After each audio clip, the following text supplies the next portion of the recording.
Hello everyone! Welcome back sa ating YouTube channel. Kung bago pa lang po kayo dito, huwag na po kayong mahiya mag-subscribe at i-click agad ang notification bell para updated po kayo sa ating mga bagong upload.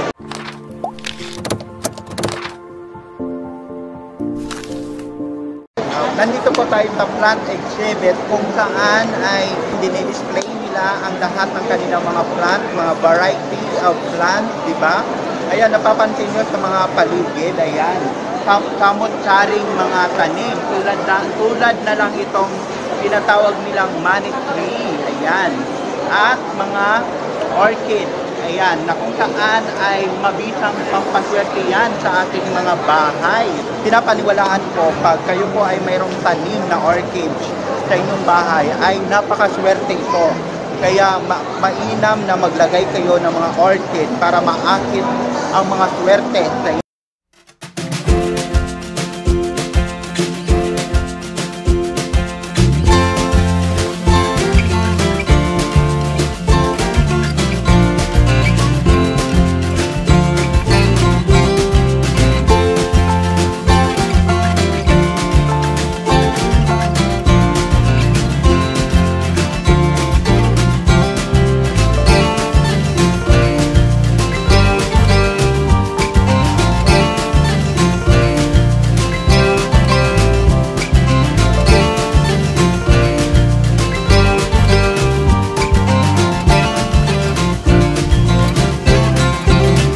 Ay mainam din itong nilalagay sa loob mismo ng ating bahay.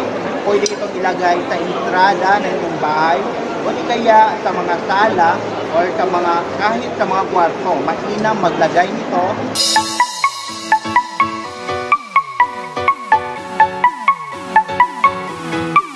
Ito yung tinatawag nilang Chinese bamboo na kung saan ayon pa sa mga Chinese feng shui ay kapag kayo ay naglalagay ng Chinese bamboo sa inyong mga bahay, mabisang pampaswerte dito kung saan ay ina-absorb ang mga good energy at pinakaboy ang mga masasamang elemento. Ayon sa mga Chinese feng shui, ito ay simbolo ng good luck, prosperity, and abundance. So, ito po ay napakamura lang. Ito po ay nagkakalaga lamang ng 100 bawat isa. Ito, mainam na pampaswerte, pampaakit para maraming biyaya ang dumating sa ating buhay, di ba?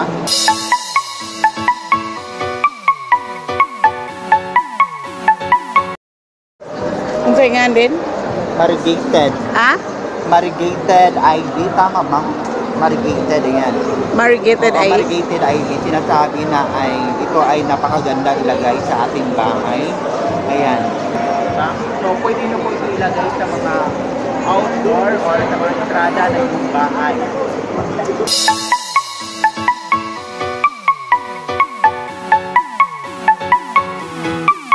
Ma'am, ano ma'am? Maicos.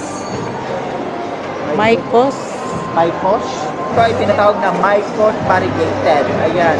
Kung saan ay pwede rin ito natin ilagay sa indoor, pero mas maganda ito ilagay sa outdoor. Kasama yung kanina yung variegated ivy.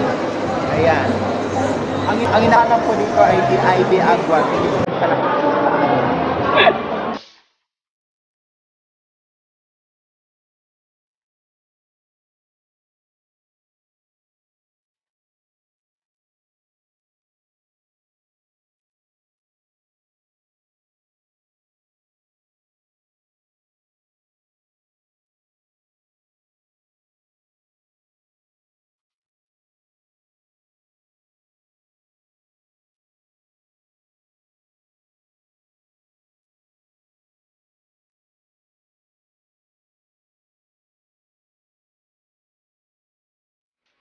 At narito naman ang mga tanim na pinapaniwalaang mabisang pampaswerte. Unang-una na dyan ang tinatawag nating money tree.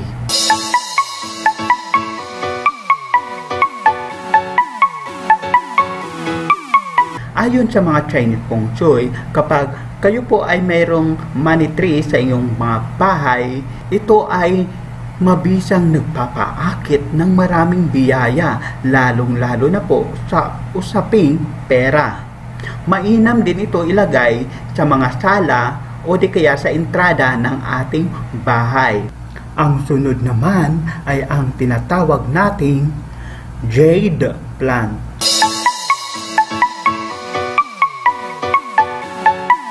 Ayon sa mga Chinese Feng Shui, ang halaman na ito ay may dalang swerte sa ating bahay.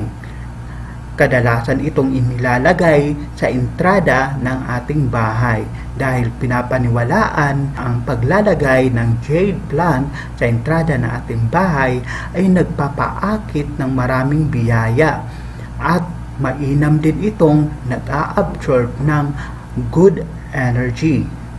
Ang susunod naman ay ang tinatawag nating welcome plant.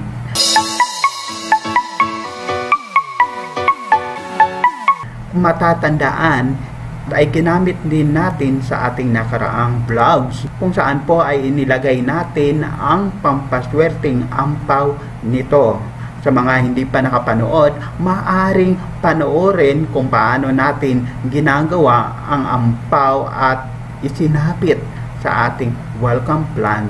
At mainam na gumamit ko kayo ng kulay berde talaga na tanim. Ayan na kung saan dito natin sinabit yung mga ampaw dahil ayon pa sa mga Chinese na ang kulay berde na tanim ay sumisimbolo po ng kasaganahan at biyaya.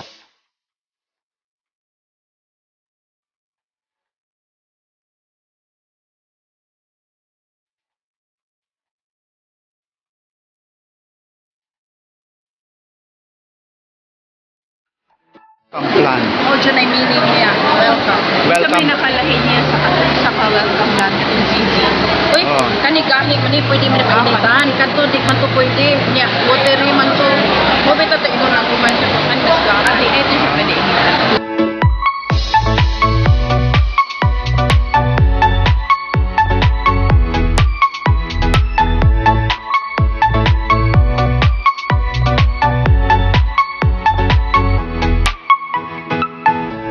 Ang mga tanim o halaman ay isang napakahalagang likha ng ating may kapal at ito'y nararapat lamang na ito'y ating pangalagaan. Disclaimer lang po, ang mga binahagi ko ngayong pampaswerteng mga halaman ay isa lamang pong gabay. Hindi po nangangahulugan kapag ginawa po natin ito ay magkakatotoo agad. Siyempre, kailangan nandun pa rin yung tinatawag nating mga galaw-galaw. Laging pakakatandaan na sa Diyos ang awa, pero nasa tao pa rin po ang gawa. Ito pa rin po ang iyong lingkod na laging nagsasabing, kayo na po mag-adjust.